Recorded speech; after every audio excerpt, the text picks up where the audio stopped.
Hi అండి. నమస్తే. Welcome to lucky home skills. ఈరోజు మన ఛానల్‌లో స్ప్రౌట్స్‌ని ఈజీగా ఎలా ప్రిపేర్ చేయొచ్చో, టేస్టీగా దాంతో సలాడ్ ఎలా చేయొచ్చో చూపించబోతున్నానండి. అసలు పెద్దగా కష్టపడకుండానే చేసుకోగలిగే ఈ స్ప్రౌట్స్‌ని ఈ మధ్య కాలంలో సూపర్ మార్కెట్స్‌లో ఇన్‌స్టంట్‌గా అమ్ముతున్నారు.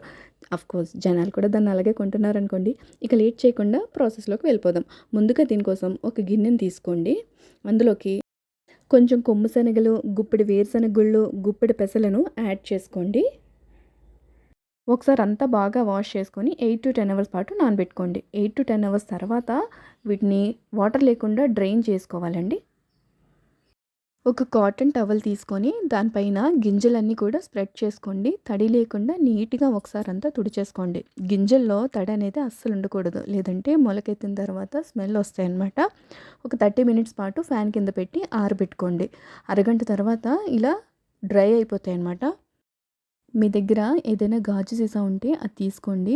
దాని మూతకి ఇక్కడ కనిపిస్తున్నట్టుగా హోల్స్ పెట్టుకోండి.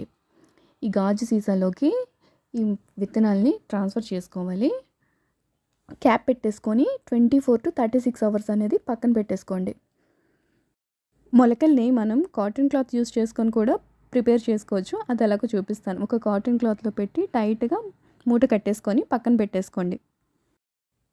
ఇలా మూట కట్టి పక్కన పెట్టేసుకోండి. 24 గంటల తర్వాత ఓపెన్ చేసి చూస్తున్నానండి. బాటిల్‌లో ఉన్నటువంటి స్ప్రౌట్స్ ఎలా వచ్చాయో చూపిస్తాను. మొలకలనేవి చాలా చక్కగా వచ్చేసాయండి. చూడండి 1 ఇంచ్ పొడవుతో చాలా చక్కగా వచ్చేసాయి. ఇప్పుడు మూట కట్టిన వాటిల నుంచి స్ప్రౌట్స్ ఎలా వచ్చాయో మనం ఓపెన్ చేసుకొని చూసుకుందాం. దీంట్లో కూడా స్ప్రౌట్స్ చాలా చక్కగా వచ్చేసాయండి. ఇప్పుడు దీంతో సలాడ్ ఎలా ప్రిపేర్ చేసుకోవచ్చో చూపించబోతున్నాను. ఒక బనానాని కట్ చేసి యాడ్ చేసుకోండి. ఒక కప్ పపాయాని యాడ్ చేసుకోండి. కట్ చేసుకొని పెట్టుకున్నటువంటి డేట్స్ ఒక స్పూన్ యాడ్ చేస్తున్నాను. కిస్మిస్‌ని ఒక స్పూన్ యాడ్ చేస్తున్నాను. అంతేనండి. చాలా సింపుల్‌గా చేసుకుని ఈ సలాడ్ చాలా టేస్టీగా కూడా ఉంటుంది.